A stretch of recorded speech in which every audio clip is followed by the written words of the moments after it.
Ok, bon, alors déjà, je tiens bien évidemment à m'excuser pour ce retard. C'est de mon côté, j'ai eu des petits soucis techniques. En effet, ouais, ils doivent arriver bientôt, super. Hello à tous. Écoutez, donc c'est Adrien, un petit empêchement aujourd'hui, donc je vais moi, Sylvain. Peut-être que pour certains d'entre vous me connaissez déjà, bah, je vois Vivien qui me connaît déjà du coup. Je vais animer et modérer le webinaire aujourd'hui. On a la chance d'accueillir Jérôme. Salut Jérôme, qui est partenaire chez Aster. Bonjour. Écoute, je rappelle juste un petit peu les règles du webinaire pour les différents participants. Je vois qu'il y a 28 à mon avis. Désolé, on a perdu quelques personnes de fait de notre retard. N'hésitez pas à poser des questions. On va essayer de dérouler toutes les questions avec Jérôme ici. Et donc, du coup, bah, n'hésitez pas à poser vos questions au fur et à mesure. On essaiera de les traiter du mieux que possible. Avant cela, Jérôme, est-ce que peut-être tu peux te présenter Aster, votre activité? Oui, Pour évidemment. ceux qui te connaissent pas. Oui, donc moi-même, avant de rejoindre le côté investisseur, donc j'étais un entrepreneur, donc j'ai vendu deux boîtes, une avancée pour batterie et une autre en IoT. Et donc j'ai rejoint Aster en 2018 Ok. pour m'occuper de l'expansion internationale, notamment en Angleterre et aux US. Et Aster, donc on est un fonds, on a 600 millions d'euros sous gestion. On investit dans des domaines industriels, donc tout ce qui est entre guillemets industrie traditionnelle, énergie, transport, Mhm. construction, manufacturing, etc. Et on est assez libre sur le type de technologie ou le stade. Donc on fait du seed jusqu'à série B. Sur les technologies, ça peut aller des marketplace jusqu'à de la deep tech, hardware, etc. Tant qu'il y a un impact transformationnel sur nos industries. D'accord. Voilà. Et aussi donc le modèle du fonds, donc on est construit, donc évidemment on a un fonds d'investissement, mais on a aussi une équipe de consultants derrière qui travaillent avec les grands groupes justement sur leur roadmap d'innovation et pour surtout sur les sujets où les grands groupes ne peuvent pas faire tout seuls et ont besoin de start-up. Et du coup, ça nous fait aussi un très gros réseau du côté industrie qui nous permet à la fois d'apporter de l'info, mais aussi d'apporter des clients pour les startups du portefeuille. Ok, top. Et du coup, Aster, ça a été créé quand? Parce que toi, tu as rejoint donc Aster en 2018 suite à tes deux expériences d'entrepreneur. Oui, Aster, donc ça fait 20 ans que ça existe. Ça a été créé au moment de la bulle Internet. Donc Ok. ça a commencé comme un fonds clean tech, puis ensuite on s'est diversifié sur les autres verticales industrielles. Ok. Et du coup, des 600 millions là, en gestion. Donc, vous avez toujours les investissements, bien évidemment, dans les industries qui est votre corps de métier. Vous allouez un petit peu à l'innovation une poche particulière ou pas du tout? L'innovation, on investit dans les startups, hein, donc c'est que de l'innovation. Ok, que l'innovation, d'accord, mais donc il n'y a pas du tout Voilà, d'industrie. mais Ok, d'accord. Mais Voilà, mais appliqué à l'industrie, appliqué à voilà, c'est des startups qui ont des applications dans les industries dans traditionnelles. l'industrie. Ok, super. Et donc du coup, bah, alors dans votre portefeuille de start-up, là, comment vous êtes majoritairement B2B, B2C, comment ça se passe actuellement, quoi? Très majoritairement B2B, on a trois startups B2C, notamment en énergie. Donc, on a Equator en B2C qui vend de l'électricité verte et Caros qui est une appli de covoiturage. Mais sinon, tout Ah le oui. reste, c'est B2B. Alors, on s'en tire, on va dire, très très bien compte tenu de nos secteurs, vu que on a investi plutôt. Alors, on n'investit pas dans tout ce qui est, je dirais, travel, hospitality, etc. Mais en tout cas, par exemple, transport, c'est extrêmement affecté. Enfin, tout ce qui est industriel aussi, vu que l'industrie est, je dirais, arrêtée à Bien sûr. 30-40%. Mais on s'en tire bien dans le sens où on n'a aucune start-up qui est à risque en ce moment. On a tous, toutes les startups qui ont dû stopper, on a réussi à activer toutes les mesures mises en place par le gouvernement et la BPI. Donc, et aussi, on a aussi prévu le coup dans le sens où, l'un des intérêts du coup d'avoir des liens avec des corporates, c'est qu'en fait, on a vu venir la crise dès qu'elle a commencé en Chine. Enfin, certains Ah oui, des bien sûr. corporates avec qui on bosse, voilà, ils ont fermé déjà en janvier. Donc, nous, en fait, on a pu aider les startups à se préparer. Donc, niveau cash, tout est bien. Toutes celles qui pouvaient se convertir à Hmm. l'économie de guerre l'ont fait. Donc, Caros, par exemple, ils transportent les médecins. Donc, ça leur permet de garder pas mal d'activités, même si évidemment, c'est complètement subventionné du coup. Mais au moins, ça tourne et puis on sera prêt à redémarrer. Donc là aussi, on aide toutes les startups à refaire toutes les prévisions, à revoir toutes les préoccupations des clients, etc. Et je pense un aspect important aussi, c'est que en tant que fonds, en fait, alors évidemment, le portfolio en temps de crise, c'est la priorité numéro une. Bien sûr. Et finalement, il y a pas de boîte à risque où nous, on a dû, entre guillemets, remettre beaucoup d'argent. Ce qui fait qu'en fait, après la crise, on aura encore à peu près enfin, on aura toutes nos capacités d'investir dans des D'investissement nouvelles derrière, boîtes. là. Voilà. Ok, d'accord. Et le rôle un petit peu d'operating partner, là, donc du coup, tu as, tout un réseau de consultants, donc c'est quelque chose qui est déjà ancré chez Aster. Ouais, Vous avez tout un réseau d'operating. exactement. Donc c'est des gens, c'est des personnes internes en fait. Elles sont dans Ouais. l'équipe. Donc 80% de leur temps, c'est des projets financés par les corporates. Donc c'est comme McKinsey, etc. Voilà.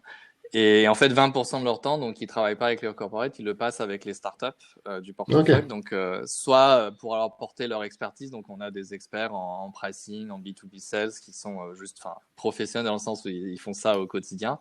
Ouais. Et aussi, beaucoup, c'est aussi manager les relations avec les corporates qui sont pas toujours faciles pour les startups. Ouais, bien sûr. Ok, je sais combien de sociétés du coup dans votre portefeuille Alors, aujourd'hui? historiquement, on en a plus de 100. Si on enlève toutes celles où on est sorti, là, en ce moment, on en a une 40, soixantaine actives. Ok. Donc Avec des stats très majoritairement. différents. On a du seed, on a des boîtes aussi qui ont levé plus de 50, 60 millions, qui sont en post-série B. Ok. Et vous étiez, j'imagine, en process du deal avec des sociétés là dans votre sourcing lors de cette crise. Vous avez continué. Quelle était votre réaction justement par rapport au sourcing des Sur le sociétés sourcing, en fait, l'activité a pratiquement pas stoppé. En fait, elle a, entre guillemets, elle s'est ralentie parce que entre mi-mars et début avril, bah, on a passé tout notre temps sur le portefeuille, donc ça fait forcément moins de temps pour faire le reste, ça c'est Ouais, c'est sûr. sûr. J'avais des semaines où je travaillais 20 heures par jour, inclus les week-ends, pour vraiment aider les startups à refaire tous les plans aussi. Donc forcément, mais en fait, c'est pas un ralentissement entre guillemets intentionnel du côté investissement. Donc sur le côté investissement en deal flow, ça s'est pratiquement pas arrêté. Après, ça prend un peu plus de temps parce que faire les due deals en Zoom, c'est un peu plus difficile qu'en réalité, Ouais, mais bien ça se fait. sûr. Et après, il y a aussi sur le côté faire l'investissement, signer l'investissement à la fin. On dit souvent investisseur startup, c'est comme un mariage, mais est-ce que vous faites un mariage sur un site internet à distance sans avoir vu J'ai pas vu l'équipe Voilà, qu'on apprécie, bien sûr, ouais, c'est sûr. exactement. Donc on s'adapte. Sur les prochaines semaines, les deals qu'on va closer, ça va probablement être du coup 100%. En ligne. Euh, ouais, ça va être fait 100% pratiquement remote. Voilà. Par Donc rapport à l'analyse justement des deal flow que tu reçois, enfin, vous investissez majoritairement, tu disais que vous étiez un peu secteur agnostique et série agnostique, quoi. Mais majoritairement, vous vous centrez sur de la série A, série B. Vous faites quand même, c'est quoi la ouais, répartition un petit peu de l'investissement pour que je comprenne c'est ouais, majoritairement de la série A, puis ensuite on Mhm. a ouais, 40% de sites quand même et un peu de série B. Voilà. Ok. Et est-ce que tu as senti, je sais pas, au niveau de votre comité de financement, un petit peu un état d'esprit différent ou Ah ça évidemment. tu vois, Ouais. ne serait-ce que forcément l'analyse d'un deal en particulier, tu regardes plus les mêmes choses. Est-ce que tu peux déjà un petit peu partager ce qui en ressort sur la façon le regard porté justement sur un deal en particulier avant et maintenant, quoi. Évidemment. Alors, je dirais sur les critères qu'on garde, évidemment, ça va être tout, enfin, quel que soit le type de Hmm. boîte. Alors, il y a une question là Vas-y. Ouais. qui dit que je parle beaucoup de tech, mais en fait, la tech, c'était juste pour dire qu'on était agnostique à la tech, qu'on Ouais. investit dans tout type de tech. Ce qui est important dans les boîtes, évidemment, c'est tout le côté business. Enfin, la tech n'est au service que du côté business, évidemment. Donc, quand on analyse les boîtes, donc oui, on va faire des due deal tech, ça c'est sûr, pour voir au moins si la tech marche. Mais en tout cas, les grands facteurs qu'on regarde qui vont influencer les décisions, c'est comment la stratégie d'acquisition des clients, le facteur d'adoption, le facteur Hmm. d'accélération, etc. du business. Donc, c'est évidemment, il y a plein de critères. Mais je dirais ce que le Covid apporte, enfin, change énormément, c'est qu'en fait, tous les secteurs vont changer. Enfin, les gens parlent, les grandes questions aujourd'hui, c'est est-ce que ça va être une crise en V ou une crise en L ou une crise en je sais pas quoi. Et aussi, l'autre question, c'est finalement, une fois que la crise sera passée, Qu'est-ce qui va se passer? voilà, qu'est-ce qui va se passer, comment les habitudes des gens vont changer. Et autant en 2008, on était dans une crise où bon, le monde de la finance a pas mal changé, mais bon, nos habitudes, finalement, au bout d'un an, ça a tout repris. En tout cas, nous, on pense que sur cette crise-là, l'après-crise sera très différent de l'avant-crise. Et pour une raison assez simple, c'est qu'en fait, on dit toujours les gens ne changent pas, la nature humaine est très dure à changer, sauf quand il y a un traumatisme. Là, les gens vraiment commencent à changer. Donc en fait, selon les secteurs, donc là, on est en train de, c'est aussi un grand effort du moment, c'est qu'on est en train de revoir nos thèses d'investissement sur tous les secteurs. En transport, par exemple, en mobilité, il va y avoir un grand chamboulement. Enfin, les airlines, c'est complètement laminé. Et en plus, ça va être laminé pendant 3-4 ans. C'est pas un truc court terme où ça va rebondir. Donc finalement, quels sont ensuite enfin, si on prend ça comme point de départ, Oui, bien sûr, la l'implication, voilà, mobilité. sur le transport ferroviaire. Donc là, il y a des côtés négatifs, des côtés positifs sur tout ce qui est mobilité en ville. Et sachant quand même que la période post-confinement où on va devoir apprendre à vivre en fait avec le virus, avec un risque potentiel de pic secondaire, etc., ça va durer très longtemps en fait. Ça va durer au moins, enfin, j'ai pas de boule de cristal, mais potentiellement 12 mois, 18 mois, etc. Donc on est vraiment là sur la durée. Donc les habitudes des gens vont changer sur la durée et du coup, ça va s'ancrer, on pense, justement dans les habitudes. Voilà. Donc Et dès aujourd'hui, bien apprendre les différents secteurs et différents exactement. comment analyser. Bien sûr. Et je prends la dernière question, par exemple, la question sur le climat. Donc pour nous, c'est une question centrale, c'est l'un de nos secteurs d'investissement. Et en fait, ça, c'est vraiment intéressant parce on va vraiment voir deux tendances en train de se battre entre elles. Donc sur le court terme, une tendance, c'est les industriels. Alors on le voit déjà, hein, qui commencent déjà à activer leur lobby, etc., pour justement faire sauter ou disons faire assouplir quelques règles du climat parce qu'elles doivent redémarrer leur activité, elles vont être chargées de dettes post-crise, etc. Donc la R&D, pas mal de choses, ça va sauter. Hein. Donc tout ce qui est électrification des voitures, par exemple, ça va en prendre un coup d'un point de vue industriel. Par contre, de l'autre côté, et ça c'est pareil, on le voit assez fortement, c'est la conscience climatique en fait s'accélère. Donc le côté consommateur, les gens veulent plus, prennent conscience que finalement les risques, on parle du climat, c'est pas dans 50 ans, c'est en fait ça commence maintenant. Et on voit vraiment pas mal de gens qui commencent à vraiment prendre des actions, enfin des choses un peu entre guillemets simplistes, des gens qui se mettent à acheter des panneaux solaires alors qu'ils y avaient jamais considéré, voilà, ça, des choses comme ça. Et là même, par exemple, Équateur, on voit des gens qui s'inscrivent en masse alors qu'on est en crise et que enfin, changer de supplier d'électricité en crise, c'est pas forcément la première chose la plus évidente à faire, mais on voit ce mouvement-là. Donc finalement, dans la balance, il va y avoir aussi, par exemple, les mesures gouvernementales. Est-ce que finalement, elles vont...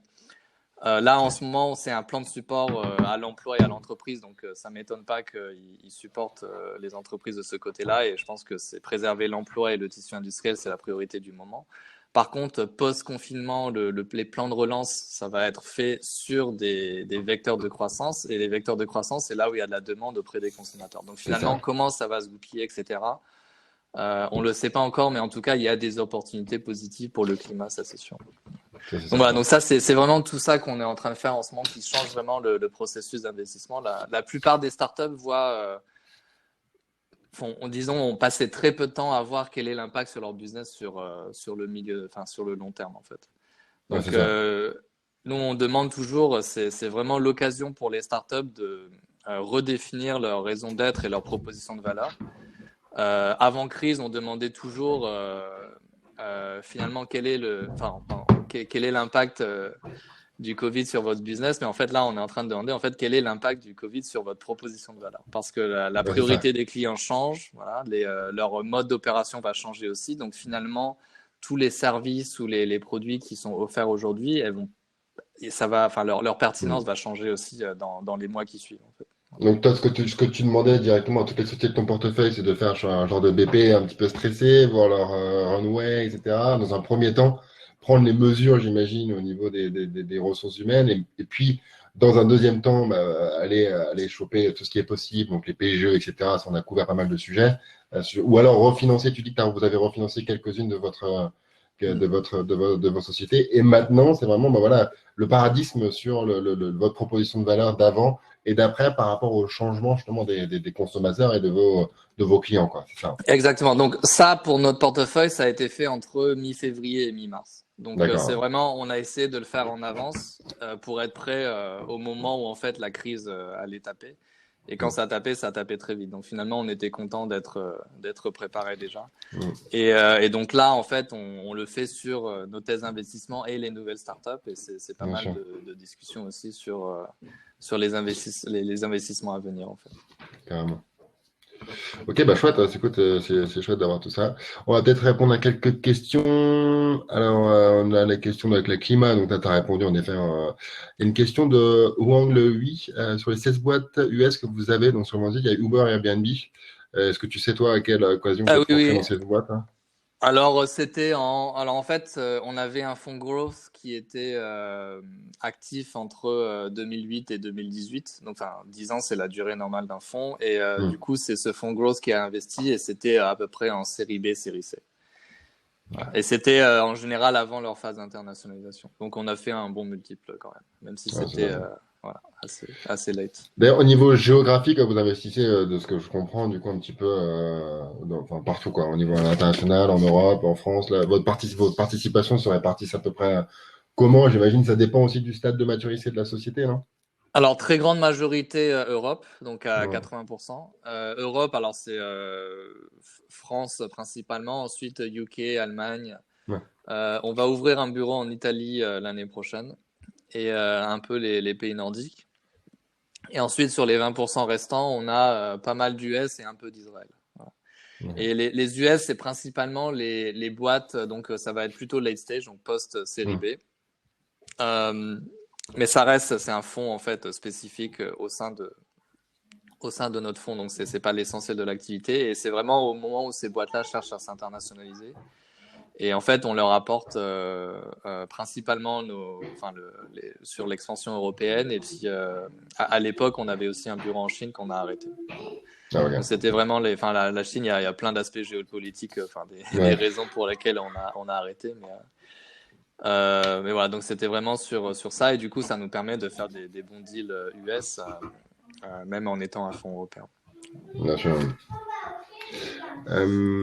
Tac, tac, tac. Est-ce que cette période de crise nécessite de nouvelles compétences aux côtés des VC, type plus opérationnel et moins stratégique? Ouais, c'est sûr que bah, vous avez les chances déjà Alors, d'avoir ce réseau, hein. voilà, on a l'équipe opérationnelle. Donc, je dirais que pour nous, ça change pas tant que ça. Mais en fait, on le voit, la question, elle est pertinente parce que Hmm. quand on regarde, par exemple, sur la phase, je disais, mi-février, mi-mars, où on aidait toutes nos startups à vraiment à réagir, à se transformer, on voit qu'en fait, la crise, tant qu'elle n'est pas là, elle n'est pas évidente pour les gens. Donc, Non, c'est alors, sûr. il y a les gens dans un extrême, il y a les gens qui l'ignorent, qui disent non, mais il y a 2 morts en Chine, c'est bon, ça va bien se passer, alors qu'en fait, non, pas du tout. Hmm. Et ensuite, il y a aussi les gens qui, par exemple, une fois que les entrepreneurs ont compris, ils sont plutôt bons pour faire les stress tests. Ils ont toujours tendance à être trop optimistes. Alors, je suis pessimiste, pas parce que je suis de nature pessimiste, mais parce qu'en fait, en temps de crise, il faut toujours voir le worst case scénario. Enfin, c'est vraiment Bien sûr. important voilà. Hmm. Et en fait, par contre, ce qui est vraiment difficile, effectivement, c'est sur le côté comment préparer l'avenir, enfin, comment les valeurs changent, parce que ça oblige finalement les fondateurs à se remettre en cause, enfin, en fait, à remettre en cause tout leur business en l'espace de 2 semaines, ce qui est quand même pas le C'est truc le clair. plus confortable à faire, mais c'est important. Et en fait, une fois que la dynamique est rentrée, donc ils discutent énormément avec les clients, les fournisseurs, tout ça pour voir comment ils sont impactés. Ensuite, ça se passe mieux. Donc en fait, l'équipe opérationnelle, elle est vraiment importante pendant cette phase-là parce que c'est des gens qui ont, par exemple, nos consultants, ceux qui ont vécu la crise de 2008, ils étaient beaucoup plus expérimentés, je dirais, en didactique, disons, dans la façon d'expliquer aux entrepreneurs pourquoi il faut faire ça, pourquoi il faut faire ça. Voilà, donc ça, c'est une question très pertinente. Hmm. Effectivement, je pense qu'il faudra plus opérationnel. Et d'ailleurs, nous, ceux qu'on a, ils nous ont vraiment beaucoup, beaucoup servi pendant cette période. Ok.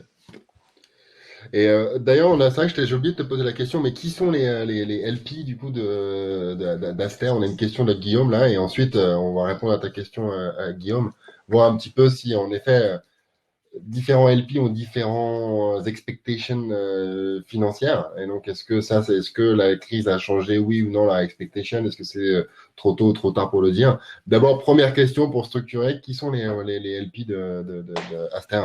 Alors, on est assez diversifié, donc je vais pas faire toute la liste, mais en Ah gros, on ouais. a un peu plus 60% de grandes multinationales françaises, D'accord. type Schneider, Alstom, Plastic Omnium, etc. Donc, dans les industries où on Mhm. investit, en fait. Bien sûr. Ensuite, on a des institutionnels gouvernementaux, type fonds d'investissement européens, etc. Et donc, il y en a pas mal de ce côté-là. Donc on n'a pas à l'heure actuelle, donc sur les fonds existants, à l'heure actuelle, on n'a pas ni de family office ni de banque assurance. C'est parce que, enfin, c'est pas, c'est notre cœur, je dirais, de cible, c'était à l'origine les corporates et on a commencé à se diversifier. Mhm. Donc du coup, la suite de la question, exigence du ROI. Alors non, le ROI, les exigences ne changent pas. Ça, c'est pas l'aspect qui change, je dirais. Les aspects qui changent, c'est évidemment les corporates. Alors nous, nos corporates sont dans les industries qui sont, enfin, disons, qui vont redémarrer assez vite. Enfin, tout ce qui est train, ça va redémarrer. Bon, l'auto, c'est cyclique, mais là, ça va être en fond de cycle. Mais bon, l'activité est pas en danger, donc on est plutôt pas mal. L'énergie, ça va pas changer beaucoup. Mais en tout cas, donc voilà, sur les critères d'investissement, ils ont pas forcément, il y a pas forcément grand-chose qui change. Évidemment, ce qui change, c'est ça potentiellement c'est leur situation financière, mais dans notre cas, on n'a pas de LP en fait qui peuvent Bien avoir sûr. des problèmes dans un futur proche. Critères d'émission. Alors, les entreprises qui ont investi chez nous, c'est pas, ils sont pas, enfin, ils ont investi parce que on a un élément majoritaire clean tech. Ouais, c'est ça. Donc déjà qu'on investit voilà dans tout ce qui est transition énergétique. Donc en fait, ils sont là pour ça. Voilà. Donc pareil là, les critères, c'est pas des critères en fait extra financiers en soi, c'est sectoriel, transition énergétique, c'est en plein dedans. Voilà. Mhm. Donc ça, pareil, ça change a priori pas. Pour étendre un peu la question, en fait, il y a pas mal je dirais, des investisseurs family office, etc., qui ont maintenant des poches, justement, impact CO2, etc. Ça reste des poches minoritaires, mais on voit qu'au moins, il y a de plus en plus d'investisseurs qui ont cette poche-là, au moins. Donc ça, c'est sûr, c'est une tendance déjà je dirais, des 3-4 dernières années C'est sûr. qui s'est accéléré beaucoup. Et juste pour finir avec ça, nous, notre but, c'est vraiment quand on parle de critères extra-financiers ou de corporate, enfin de responsabilité sociale, etc., nous, on n'aime pas ces termes-là parce que dès qu'on utilise ces termes-là, on pense que, enfin, ça fait penser qu'en fait, c'est du caritatif. Voilà, Ouais, c'est du pro du plus, bono, bien voilà. sûr. Mhm. Alors qu'en fait, nous, ce qu'on essaie d'implémenter, que ce soit par exemple tout ce qui est égalité homme-femme, tout ce qui est évidemment émissions, climate change, CO2. etc., c'est Mhm. vraiment de montrer que ça a un impact business positif pour qu'en fait nos boîtes de portefeuille, alors soit ils sont dans le secteur, soit ils le sont pas et intègrent ces critères-là dans leur manière de travailler au quotidien Mhm. parce que ça a un impact business. Et en fait, quand c'est un impact business, les gens le font de manière naturellement, ils se posent même plus la question. Voilà. Donc c'est vraiment démontrer que c'est un impact business, c'est pas toujours facile, mais en tout cas c'est comme ça qu'on traite le sujet chez nous. Ouais, bien sûr. Ok, écoute, bah, super. Peut-être une petite question là, sur. Est-ce que tu as. J'ai une question qui est chouette, et Adrien me demande de la poser. Il dit, qu'est-ce qui fait un bon CEO dans cette tempête, justement, quoi? Ah, c'est alors il y a, je dirais, la première qualité, je dirais, c'est arriver à garder son calme.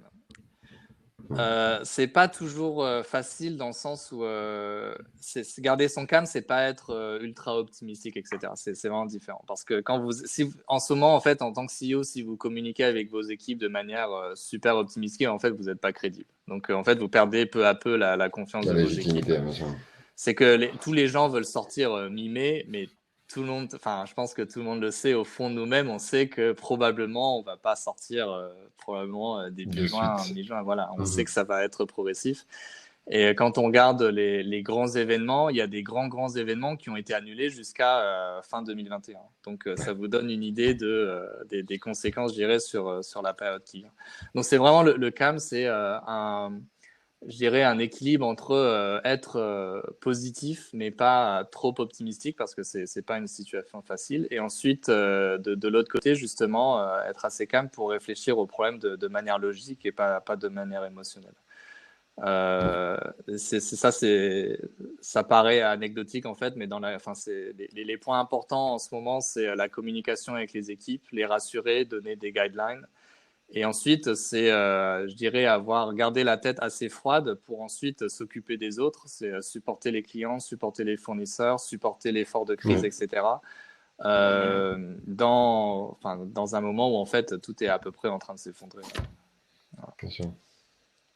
On a une nouvelle question de Huang, là, peut-être on peut répondre avant le petit mot de la fin. Puisque vous êtes surtout sur le secteur industriel, investissez-vous parfois dans des startups hardware? Alors oui, Ouais. pour être très clair, donc notamment tout ce qui est robotique, donc c'est tout à fait dans notre scope. Ok. Euh, Et comme Aster, donc issu de Schneider oui, Electric alors en Venture, quelles fait, sont vos relations avec eux et en effet avec ces géants? Est-ce qu'ils ont encore un CVC vu qu'ils sont LP chez vous? Comment est-ce que ça s'organise un petit peu ouais. les relations? Alors Schneider a un Bonne question. CVC, Alstom n'en a pas, mais en général, donc sur les industriels, la façon dont on fonctionne, c'est que s'ils ont un CVC, alors d'ailleurs les CVC, alors je parle pas pour Schneider, hein, mais en général, c'est ce qui disparaît le premier après crise. Donc Ouais. ça va en avoir beaucoup moins, je dirais, post-Covid. Mais en tout cas, nous, la façon de fonctionner, c'est qu'on est un fonds indépendant 100%, je dirais, à objectif financier. Donc, quand je dis objectif financier, c'est versus un CVC qui a enfin, beaucoup plus des objectifs stratégiques. Mm. C'est-à-dire qu'un CVC, ça va investir dans des boîtes, non pas parce que ça va faire un bon retour, que ça va grossir, etc., mais plus parce que c'est utile pour Ouais. l'entreprise mère. Alors que nous, en fait, on est à objectif purement financier. Donc, en fait, je dirais les boîtes de nos portefeuilles vont interagir avec les corporates avec qui on a contact beaucoup plus de manière, je dirais, diverse. C'est-à-dire qu'on va pouvoir potentiellement avoir une startup qui va travailler avec 15 corporates de Ouais. notre réseau, voilà. Versus un CVC où ça va être une startup, un corporate. Mm. Ok, très clair. Peut-être un petit mot de la fin, un petit message à faire passer à tous les entrepreneurs qui nous écoutent, Jérôme? Non, je pense que le message que je passe le plus souvent, non, je regardais juste les questions, une Allez. question qui demandait si on prévoyait des investissements avant l'été, donc la Ah bah, réponse t'as c'est oui, répondu, voilà. oui. T'as répondu. Ouais. Mm. Donc on est reparti comme normal là, donc on aura ouais, Mm. plusieurs investissements avant l'été. Ouais, sur le mot de la fin, donc voilà, c'est vraiment toutes les startups qui viennent nous voir en ce moment, je leur pose toujours la question, voilà, comment la crise remet en cause pas votre business model, mais Votre votre proposition de proposition de valeur. valeur. Exactement. Mm. Et même nous, en tant que VC, on se pose la question. Donc c'est vraiment le moment de se poser ça parce qu'on pense vraiment que c'est une crise où, alors après crise, il y aura énormément d'opportunités.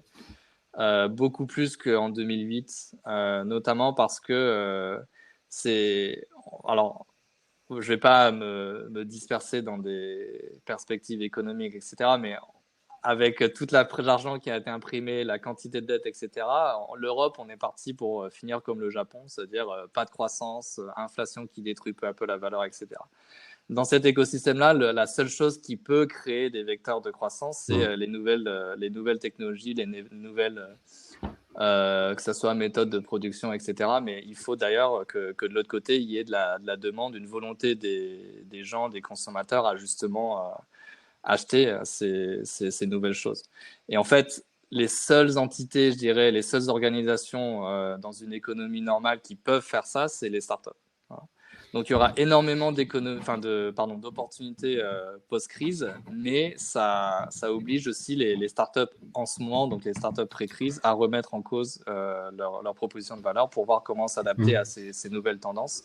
Et là, on aura beaucoup d'opportunités. Bon, bah, c'est génial. Écoute, on est très optimiste sur le post-crise du coup. Bon courage à tous. Merci encore pour ton temps, Jérôme, et désolé pour ce Pas de petit problème. retard initial. Bonne journée. Merci à tous et à très vite. On se Ça retrouve demain marche. du coup avec Adrien. Au revoir. Salut.